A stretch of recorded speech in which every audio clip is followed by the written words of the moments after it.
Welcome to Inside the Huddle with Heath and Hyams. I'm Jimmy Hyams along with Heath Shuler. Heath Shuler, former star quarterback at the University of Tennessee. He was a runner-up in the Heisman Trophy. Aren't all Heisman Trophy candidates at Tennessee runners-up? And also was a number 3 pick overall in the NFL draft when he came out. We have got a lot to cover, but first we're going to tell you where we are. We're coming to you from the General Insurance Services. That is off Hardin Valley Road. They offer senior discounts. They offer great prices on car insurance. They offer auto and home building. And you can get a quote from them in just 2 minutes. Just 2 minutes is all it takes. Check them out, General Insurance Services. That's a Shuler family-owned business. Heath, your son Navy's right in the middle of it, isn't he? He is, yes. He and Grant have done a great job of opening the business. They're working with my father-in-law, who has a very large agency in North Carolina. So they're open the Tennessee branch here. So how do you get where we are? If you're coming from Knoxville, you would get on Pellissippi. You would go down to the Hardin Valley exit. Take a right.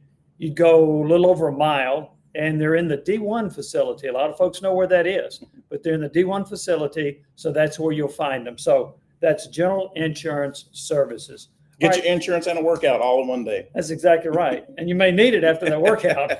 So, all right. I want to talk about Tennessee's scoring in the SEC. Yes. Now, I have been pointing out that last year, even though Tennessee ranked 12th in the nation in scoring, they ranked low in the SEC in scoring in conference games. Why? Well, Tennessee averaged 62 points in non-conference games. They averaged only 25 points in SEC games. That was the largest discrepancy, 37 points, the largest discrepancy of them in the SEC. So now the question we're asking, will Tennessee be a more proficient scoring team in SEC games than a year ago? The quick answer would be yes, because they got 41 points against Georgia. We started so good. That's a really good start. So can Tennessee average 30 points a game in SEC play? That's 5 points more than they did a year ago. Heath, you got to like the start that they're off to before they head to Mississippi State. Yeah, we really do. I mean, Georgia had a really good, sound defense. I mean, they're really strong, a lot of talent there. To be able to put 41 points up, that's remarkable. Yeah. I think going into this season, as long as we maintain the health of both our quarterback, most importantly, our running backs, and we stay healthy at the offensive line, we got a really good shot of putting a lot of points up on the board. And it's going to really help going into the season, because there's a lot at stake here. We have one loss. We don't need another loss, but we really need to be able to score really well in the SEC. So why has Tennessee scored that many points against Georgia, and why do we feel like they will average at least 30? Well, number one is Tennessee has gotten off to great starts. They're averaging 21 points in the first quarter. In 2022, when Tennessee led the nation in first quarter scoring, it was 14 points a game. Now it's 21. Yeah. Now, it's unlikely that will continue to be at that average. But if you're averaging 14 in the first quarter, that's one reason you got a chance to top that 30-point margin in conference games. Here's the other thing, too. Joey Aguilar is playing lights out. Oh, I mean, he's really playing as good as any quarterback in the country right now. I know that you had a lot of information about him playing at Appalachian State. Is he even better than you thought? He really is. I mean, I talked to a lot of the players who played with Joey there and just talked about his talent, his leadership, all the qualities that we're able to see. But I really felt like, okay, that's going to be a little hard transition to go from, the Sun Belt Conference to the SEC play. But if there was any doubters, he's proven them wrong, and he has proven that transformation that he's made has been pretty sound so far. It was interesting. I had a speaking engagement in the summer, and one of the big questions was, Joey Aguilar's coming from Appy State. Is the speed of the game in the SEC going to be too much for him? No. In fact, he's running an up-tempo offense better than the previous 2 quarterbacks at Tennessee. So the speed of the game has not impacted him at all. He's a tough guy. We've heard Josh Heupel talk about Aguilar. He said he's actually better Sunday through Friday than he is on Saturday, which is saying a heck of a lot. That speaks to his preparation and his leadership. Well, and that's where it actually takes over. In order to be able to be playing at a very high level, that preparation that he has Monday through Friday is quite remarkable. I mean, he is a guy, I'm sure he's, because he's already graduated from college. I'm sure he's taken some minimum courses. So he's able to spend a great deal of time.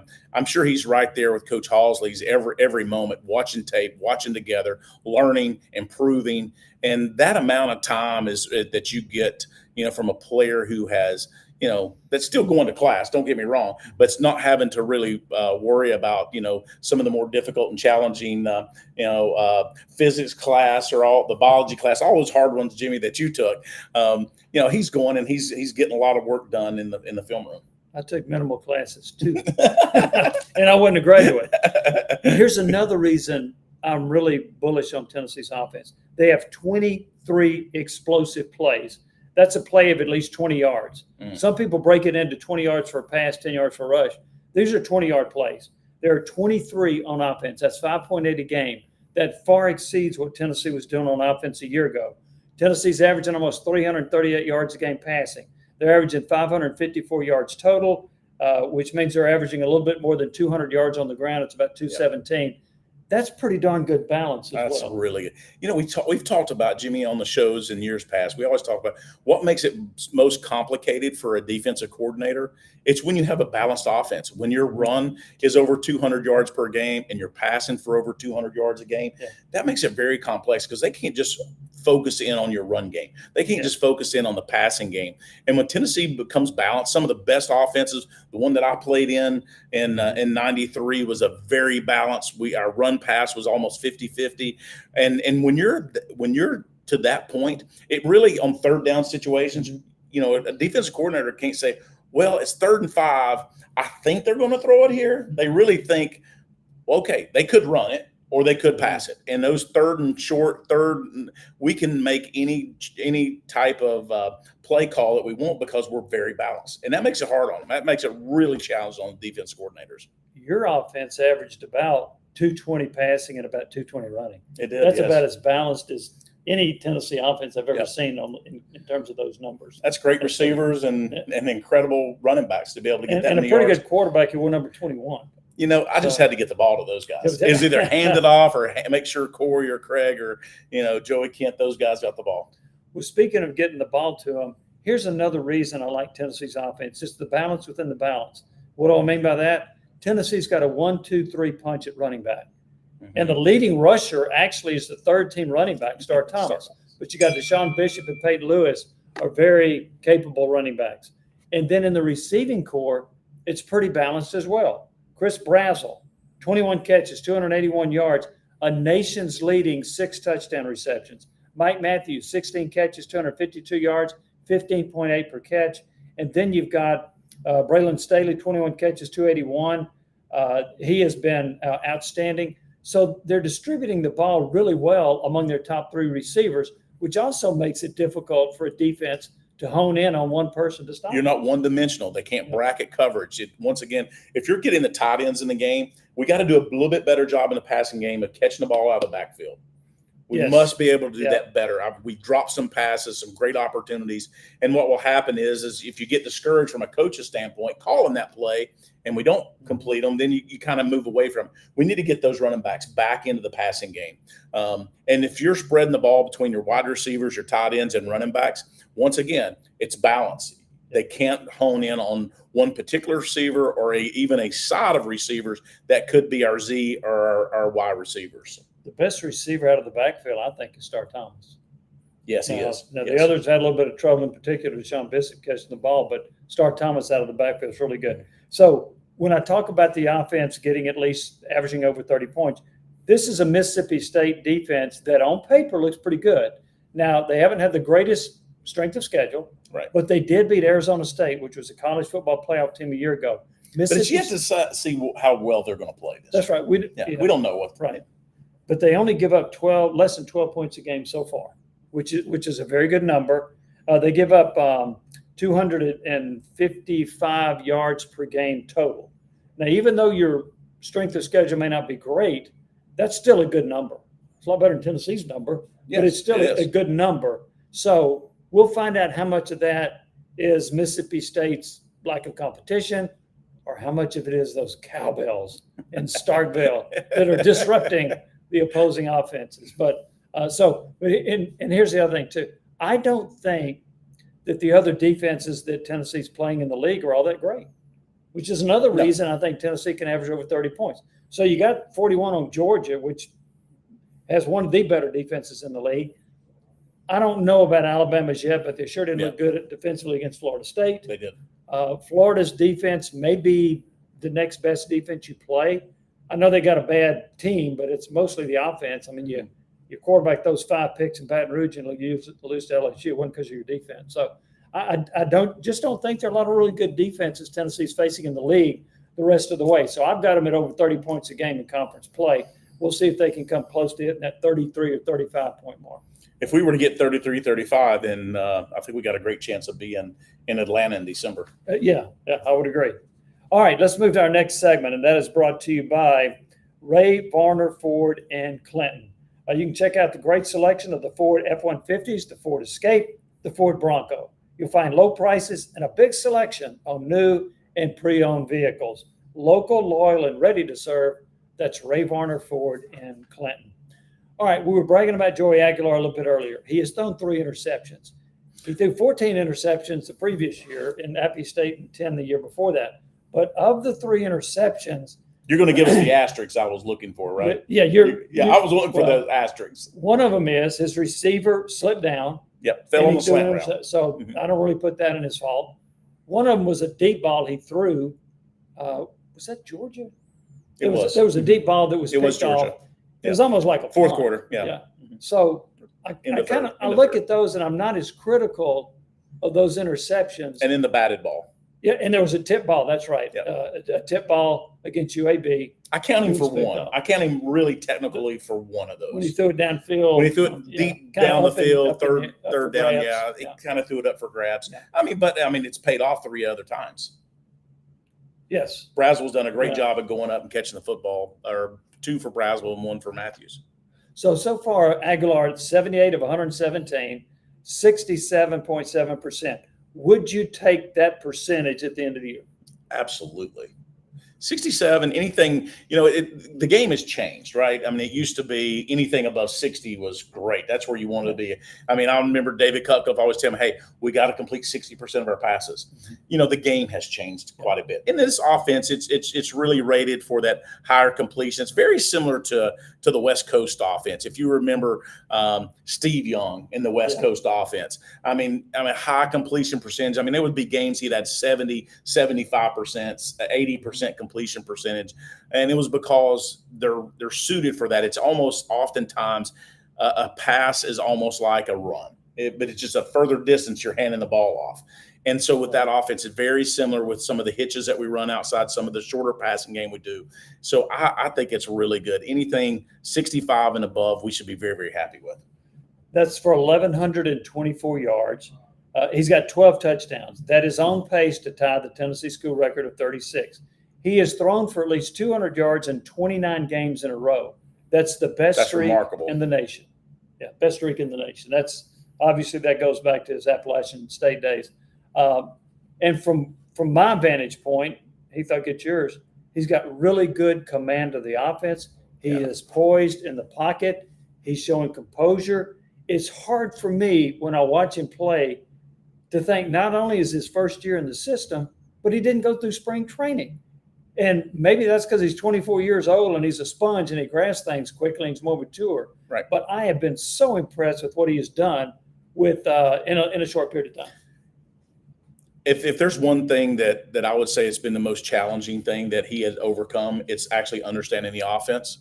Navy and I've had that conversation. Navy went from App State, but he got a chance to go through spring ball, and he goes, it's going to be hard. I mean, this is hard for a quarterback to come in.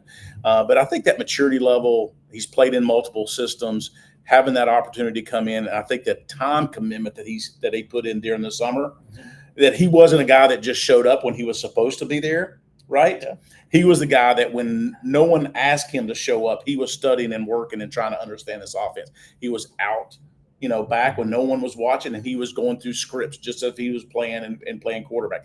Those type of attributes has allowed him, and that work ethic has allowed him to really be successful because he's understood this offense. We talked about him spreading the ball to a variety of receivers. I also think he sees the field well. There haven't been times when I've seen a wide open receiver going down the field that he And didn't find him. That's right. that he Kind didn't of find him. Hendon Hookerish. Like, I mean, Hendon Yes. was exactly the Yeah, same way. that's right. If there was a guy wide right. open, Hendon, I mean, you could see it up in the stands, right? We could see it in the stands, but it was like, how did he see it at playing level? How did he see those open receivers? Joey Aguilar's got that same intuition or that vision to know when a guy is open.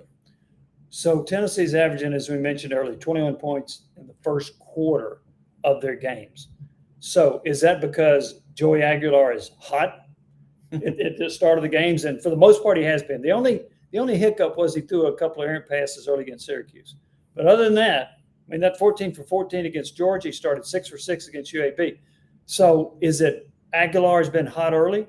Is it the scripted plays? Well, part of it is every single coach now scripts their top 10 or top 15 plays.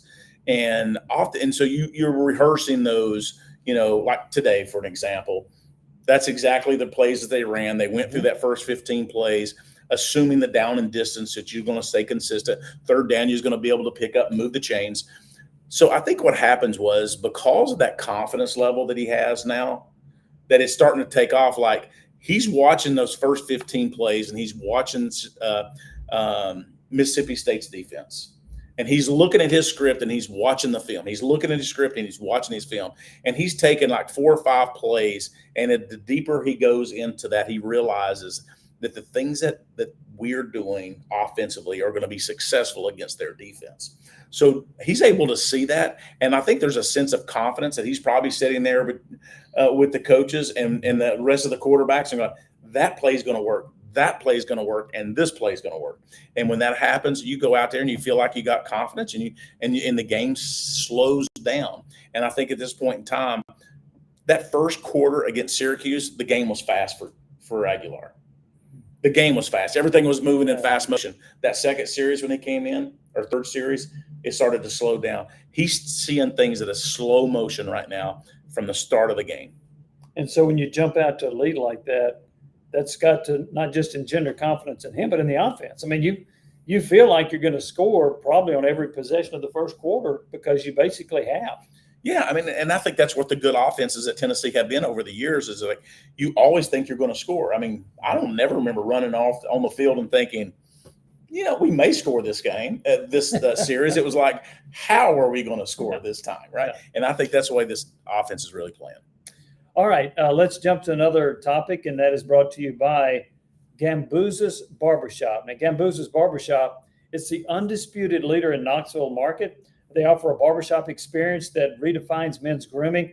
I went there and had a haircut, and also I drank about 3 root beers before I had the haircut. They want to make you feel comfortable. I think they had a pool table over there as well. They set the standard for quality and style, from precision haircuts to shaves.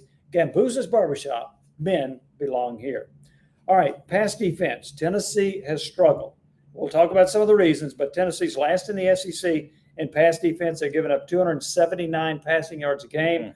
That's 124 in the nation out of 136 teams. UAB had 38 completions. Now, they basically did away with the run game, in particular when they fell behind, but 38 completions, 364 yards.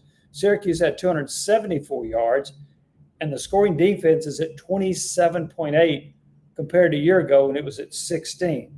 So how much of the pass defense concern, or how concerned are you?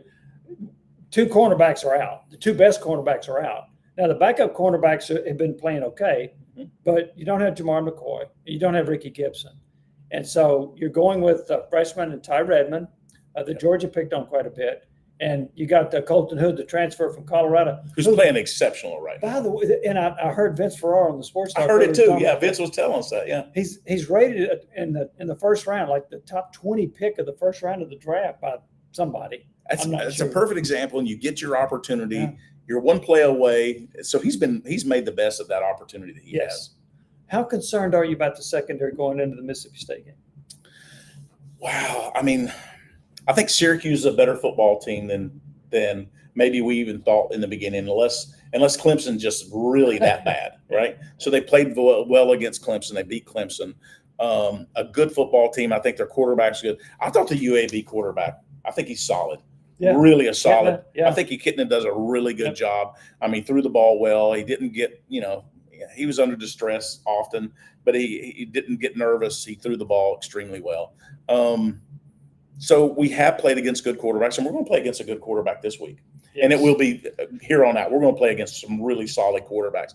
I think the question is if we can get our defensive line healthy and get those players, and I think that's where our secondary does best when we're putting a lot of pressure on the quarterbacks. Mm-hmm. And maybe that's true to say on any at any level. But the more pressure you're able to do that. The problem is we've not been able to stop the run, right? And we've not been able to put the pressure on maybe like we once thought we could early on. So I think it's really a combination. It's not necessarily that our defensive backs are the worst on our defense. Is that we're just not playing as one unit right now. We've got to stop the run and the passing game. We did that early in the first quarter against Georgia, but then as time went on, it's like we got tired. We really got worn down. We had players. We had our corners. Boy, I think you told us like over 90 plays or right at 90 plays. 94, 95. We had defensive linemen that's playing over 60 plays. That's probably not the keys to success. You want to get off the field. And the only way to do that is to stop the run.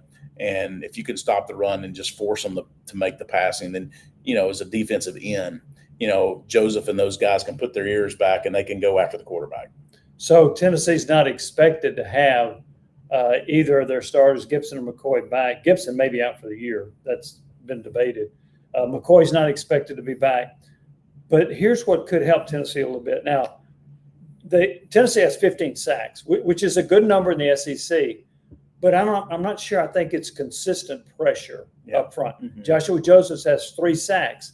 I'm not sure he's consistently harassing quarterbacks, but he's got 3 sacks. That's also a pretty decent number. Tennessee is going to get back one of their defensive tackles. Jackson Moy is expected to play. David Hobbs is not. But one of the things that Tennessee needs to do, you think about pressure, you think about edge pressure, right? Tennessee needs inside pressure.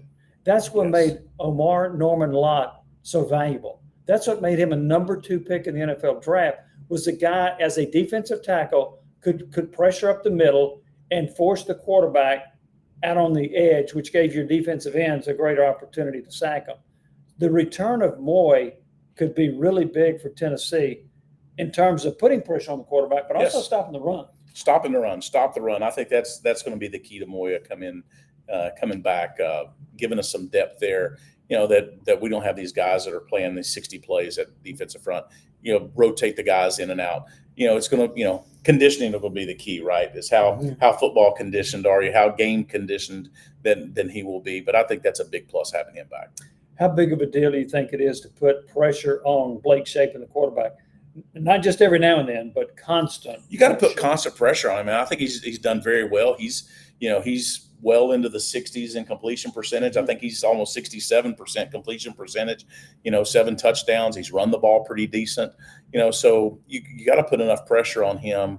And it's that way with every quarterback. The more pressure you put on him, the more difficult and challenge it is to throw the ball down the field. But I think, he's done very well. I mean, was it last year after the 4th game of the season, he ended up getting an injury, and now he's back he got a medical red shirt, has an opportunity. He too is an older quarterback playing in college. So it's, I expect him to go out and he's going to play well unless we really stop him defensively. There are more older quarterbacks playing in college football than ever before.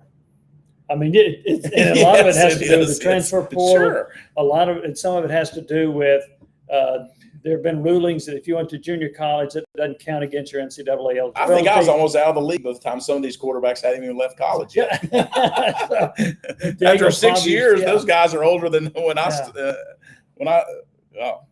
Well, and I don't really want to hear. Well, the quarterback's 24, the other guys are 18.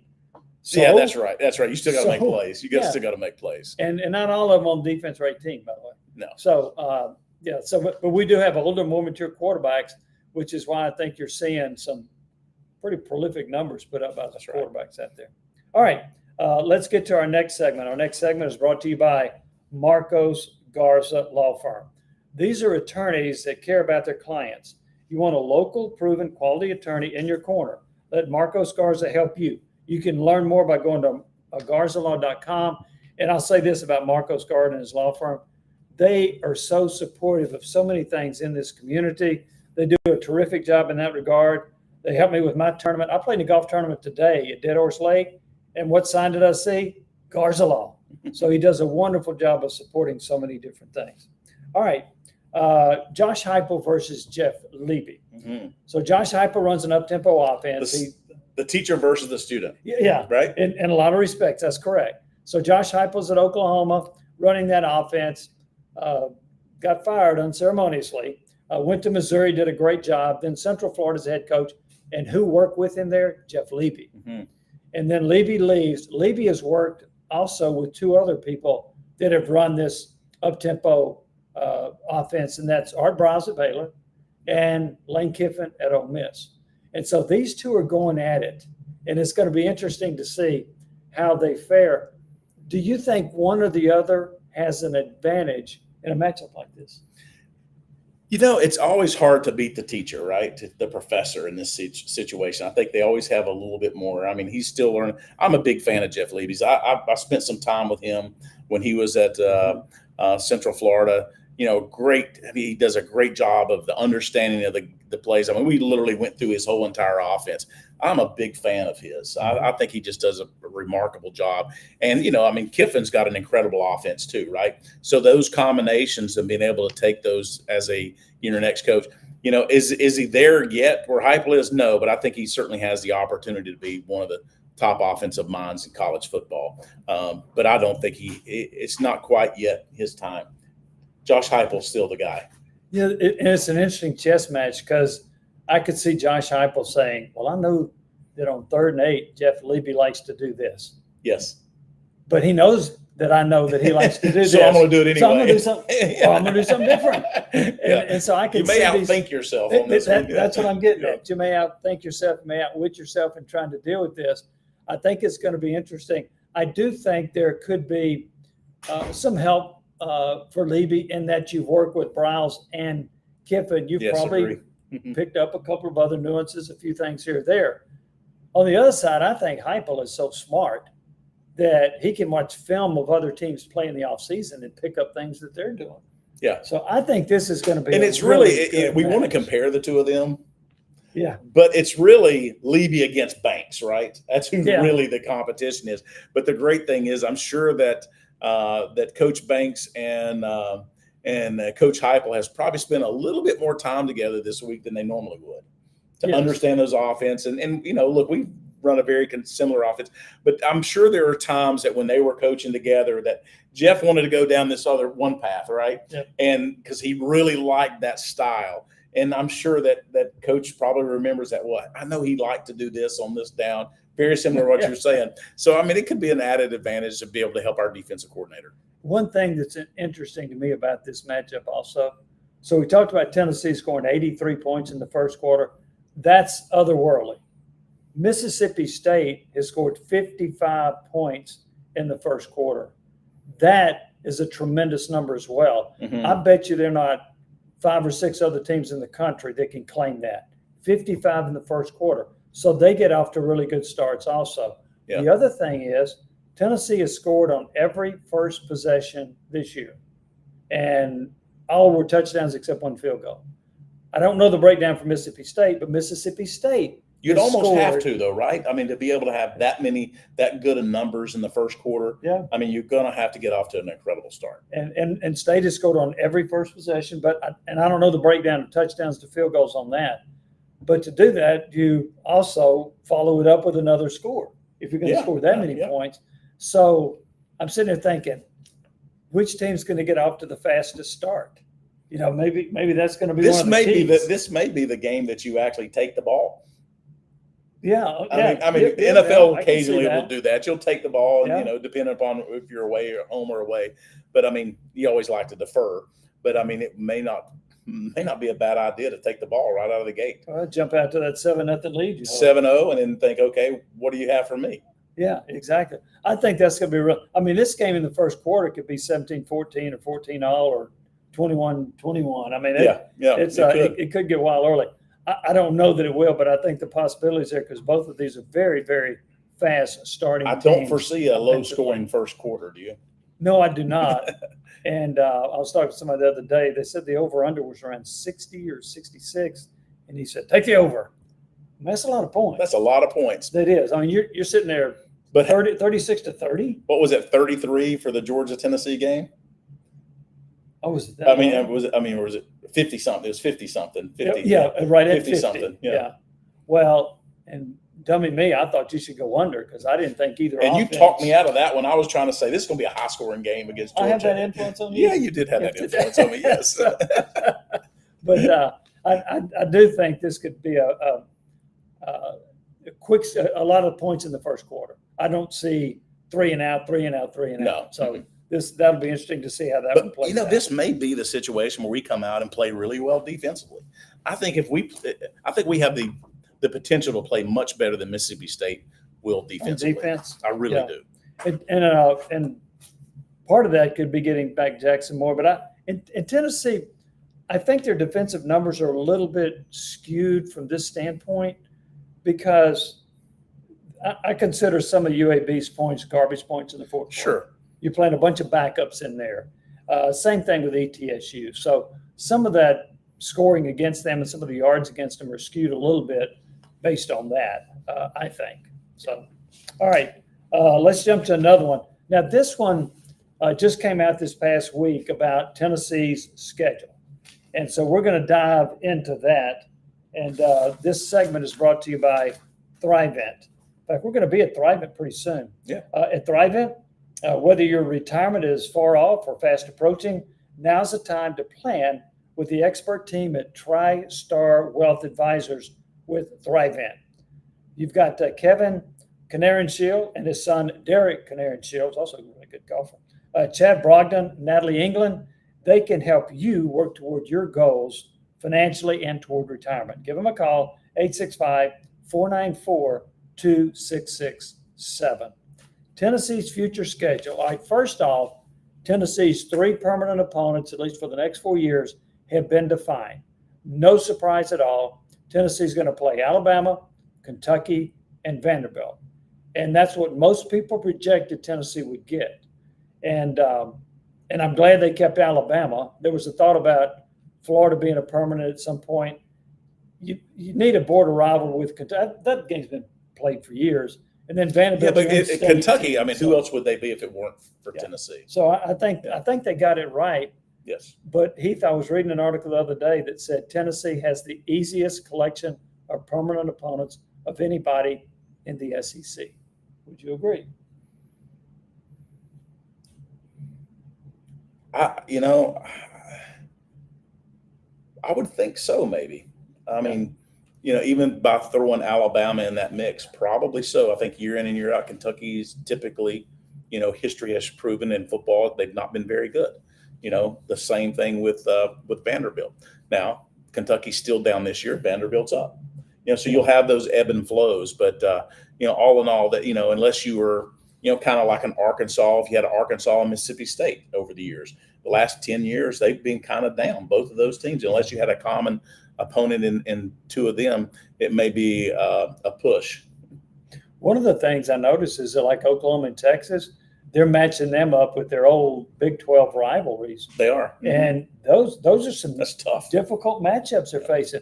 I mean, Missouri is really good. They're on their way to another 10-win season. I think it'd be the 3rd in a row. Eli Drinkwitz has done a tremendous job with that program. Oklahoma has bounced back from last year.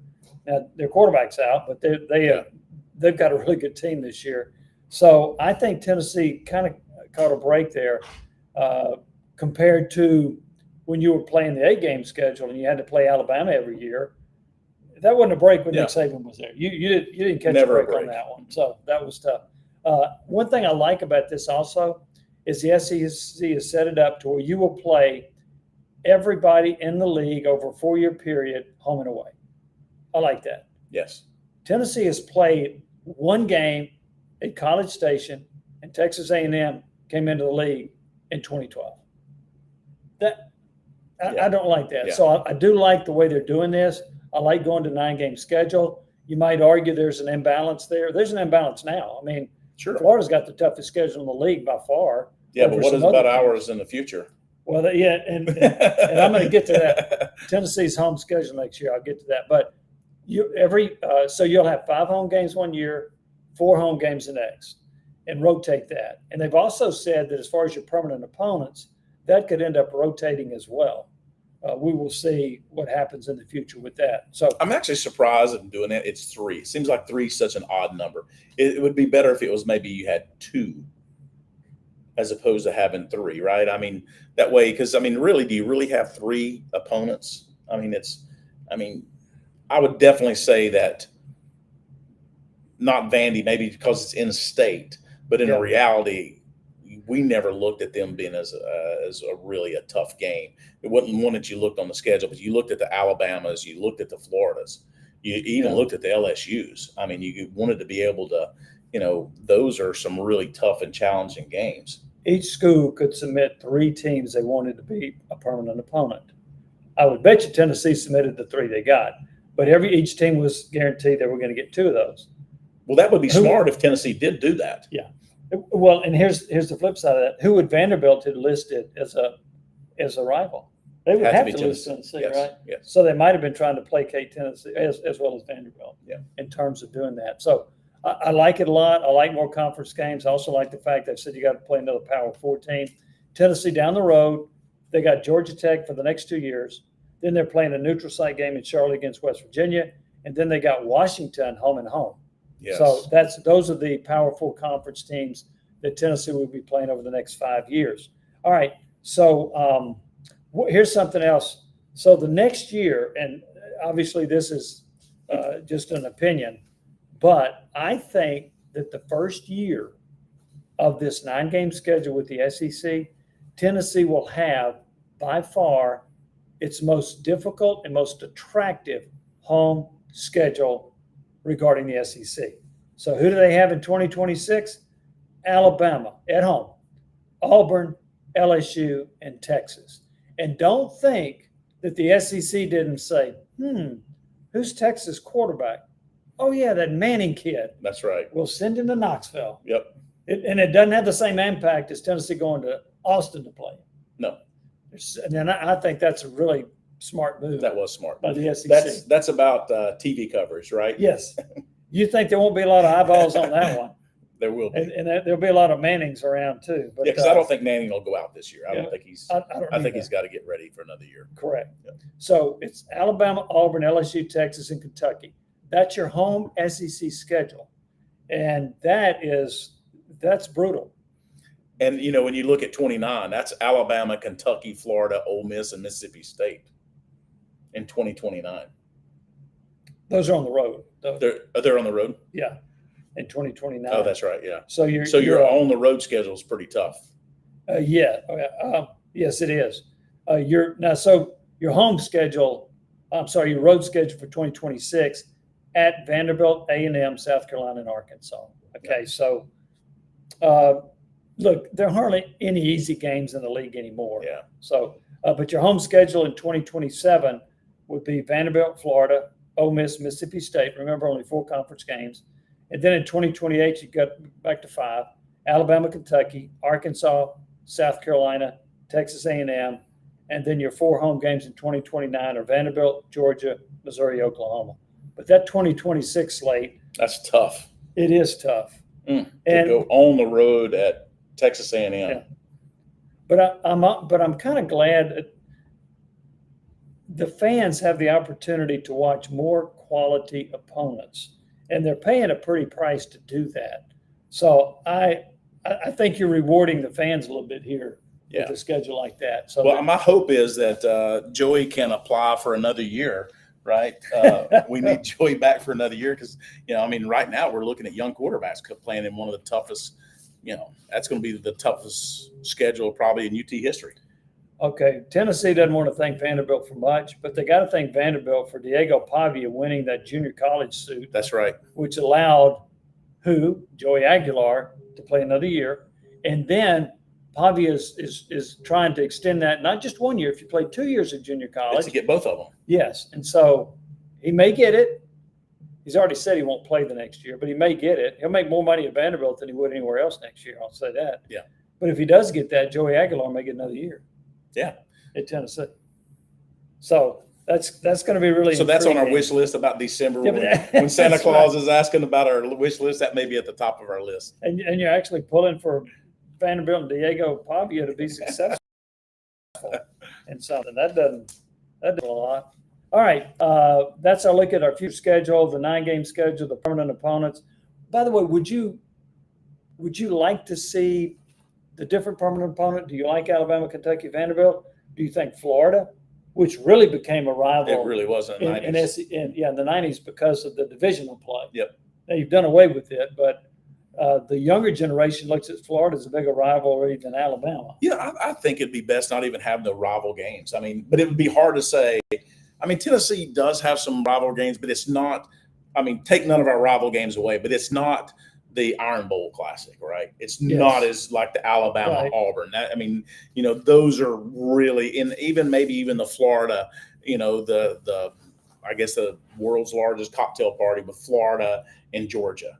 That's a really good. I mean, that's really. I don't think that we really have one of those. That's the Alabama game probably of our three. Mm-hmm. I just don't. It just was a beer barrel. I just don't think that was not one that I looked at on the schedule, and I don't think any of the Tennessee fans are looking at it either and say, "Oh, I cannot wait for this Kentucky game." Well, and the Alabama game used to have the name the third Saturday in October, which oftentimes was not played on the third Saturday in October. So, give me just a second. All right. So, all right, we're going to move on to our next topic, and that is brought to you by A.G. Hyams Company. A great friend of mine. He does a tremendous job with them. Now, whatever building materials you need, now whether it's commercial or residential, they've got it for you at A.G. Hyams. If you're starting a project, that's a place to go. You know who to call. That's A.G. Hyams Company, selling building materials since anyone can remember. And I'll tell you what that number that you can't remember is. It's 105 years. That's how long they've been in business. So A.G. Hyams Company. All right, Tennessee going to Mississippi State. Mississippi State plays those annoying cowbells. Oh, my goodness. Which have an impact on a lot of opposing teams. Heath Shuler, how do you combat that kind of a noise? I think it's the week leading up to the game. It's that preparation at practice. I mean, they're going to have the noise over the loudspeakers at practice, and you're going to hear the cowbells going. But in the reality, it really comes down to, our defense will be able to hear one another, because they're, not playing. It's really that quarterback and that offensive line on multiple fronts. One, not only is to make sure that we have the protection set correctly, that we're not having false starts. So whether we go on to a silent count, which is just when the quarterback's ready and then the center gets ready to snap the ball on that receiver's that works wonderful. I really like that.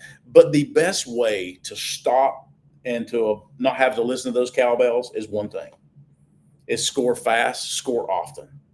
And if we can kind of let them, put their cowbells down in the bleachers instead of have them in their hands, the best way to do that is to be explosively offensively and stop them on our defense, stop their offense.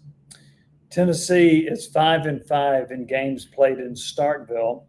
Tennessee blew them out in 1990, 40-7. That's a game that I remember Tony Thompson ran for about 200 yards.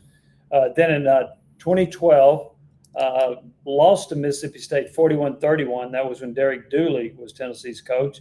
Lost in 1994, 24-21. Here's what I remember about that game. Two things. One, Todd Helton got hurt at quarterback. Secondly, Peyton Manning basically, it was sort of his coming out party. It was the first game that he had played in the state of Mississippi. Of course, his dad, Archie Manning, was an All-American and a great player at Ole Miss. So he was playing on Mississippi soil against the rival of Ole Miss, where his dad had played. But it was a tough loss for Tennessee. I think they committed a lot of turnovers during the course of that game. That's what I remember about that. State has won 2 of the last 4 times they have played in Starkville. So I'll be curious to see how Tennessee responds to that. Will Tennessee go with more silent count? I mean, how do you Yeah, I think so. I mean, I was kind of surprised that, I hate to think back to the Georgia week, but I was really surprised that the quarterback and center communication still continue to be the clap, right? Yeah. Not one time that Georgia, I don't think they ever, had movement in the offensive line. I don't think they had a penalty one. And so they were, they did a phenomenal job at that communication with the quarterback. Mm-hmm. So I think we can continue the same thing. There could be the fact that you'll see that, and what you'll see the guard look behind to the quarterback. Probably the left guard will look back to the quarterback, and when the quarterback kind of nods and says everybody's set, then you'll see him tap the center's leg, and at that point in time, the center at his movement will snap the football.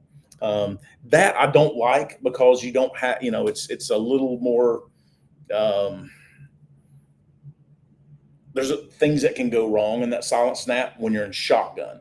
Now, I do like the silent snap when you're under center, because you just basically move your hands enough that the center feels the snap and they know when to snap it. Mm-hmm.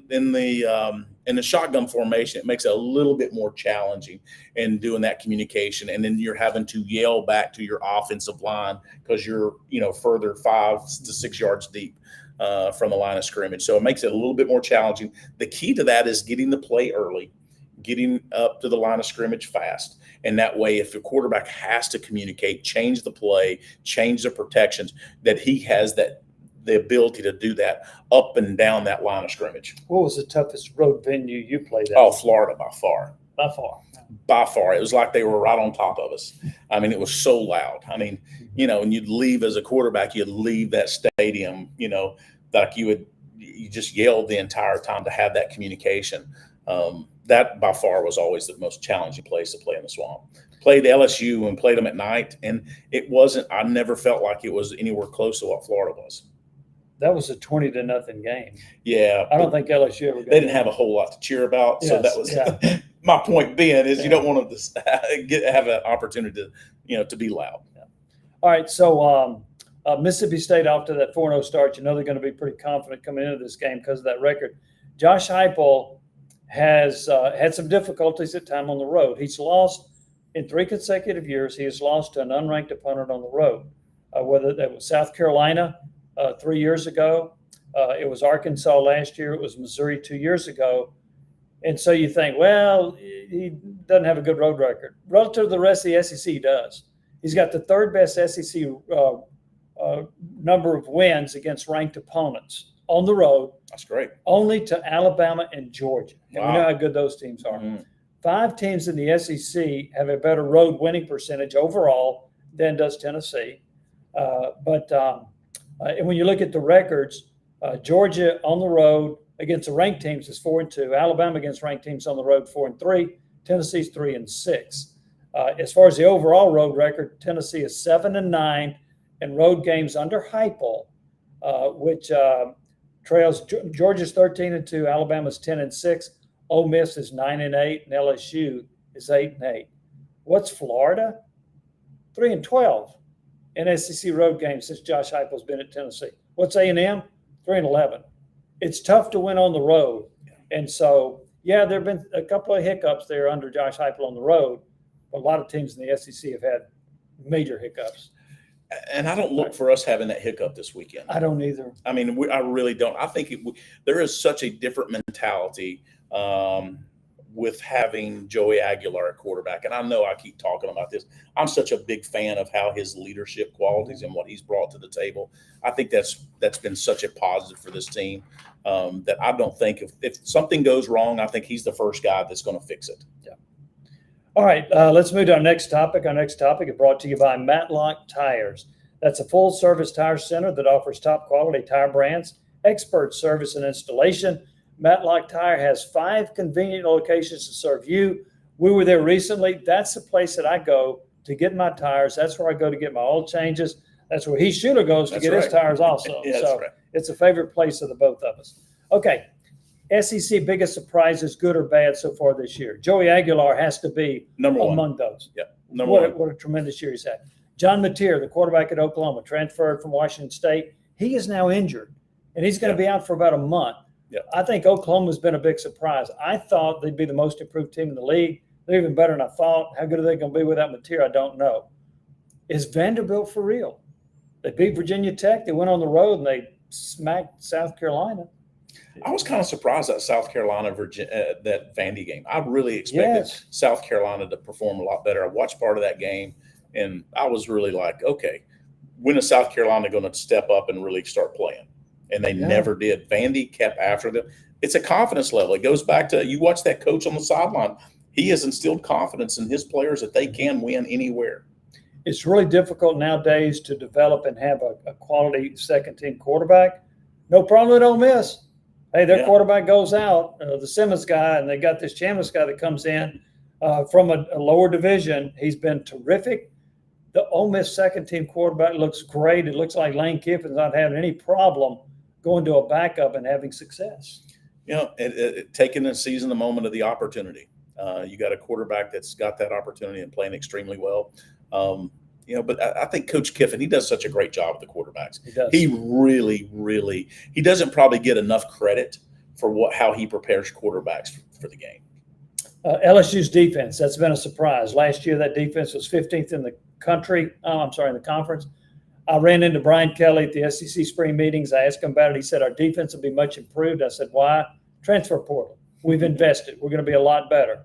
Well, they are. But their defense has been way better than I thought it would be. Their offense hadn't been as good as I thought, but the defense has been better.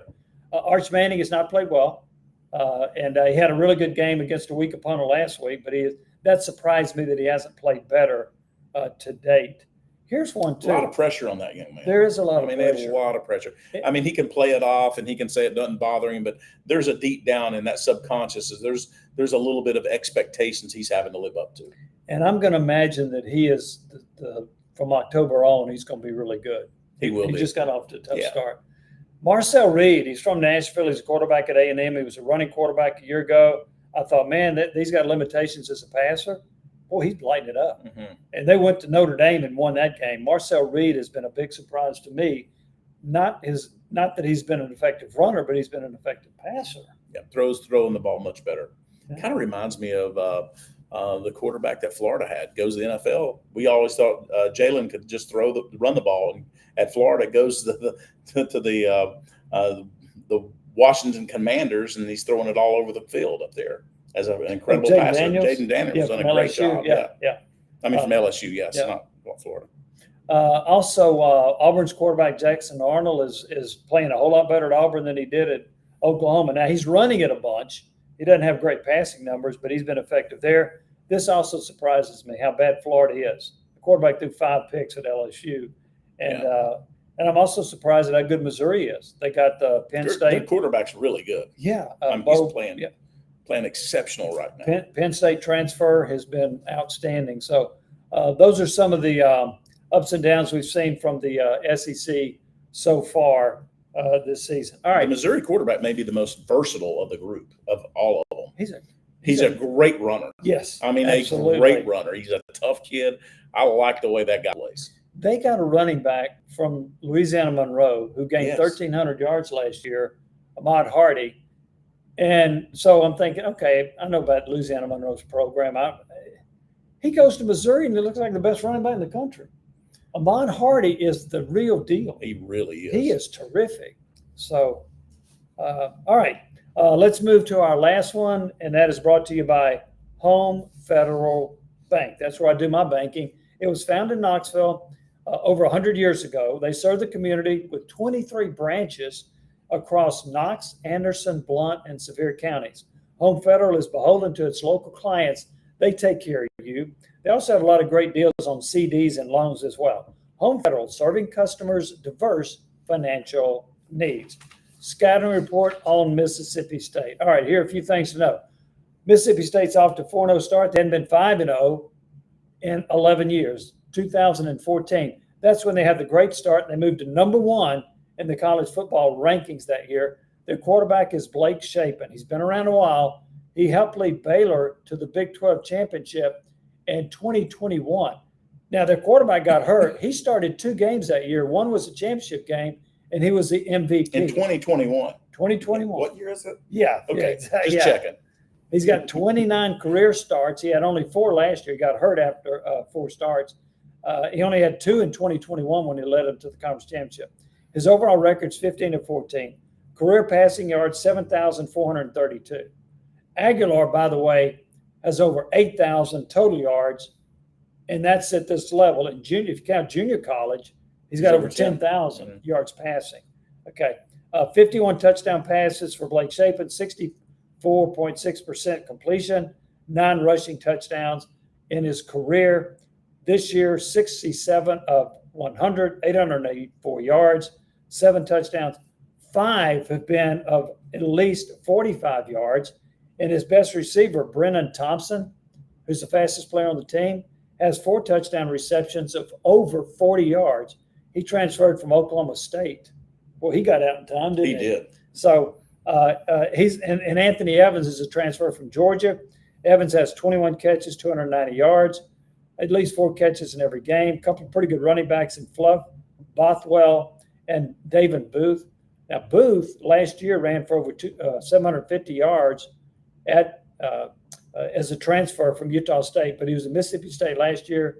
2 years ago at Utah State, he ran for over 800 yards. Pretty good running back. State averages 37 points. They allow 12.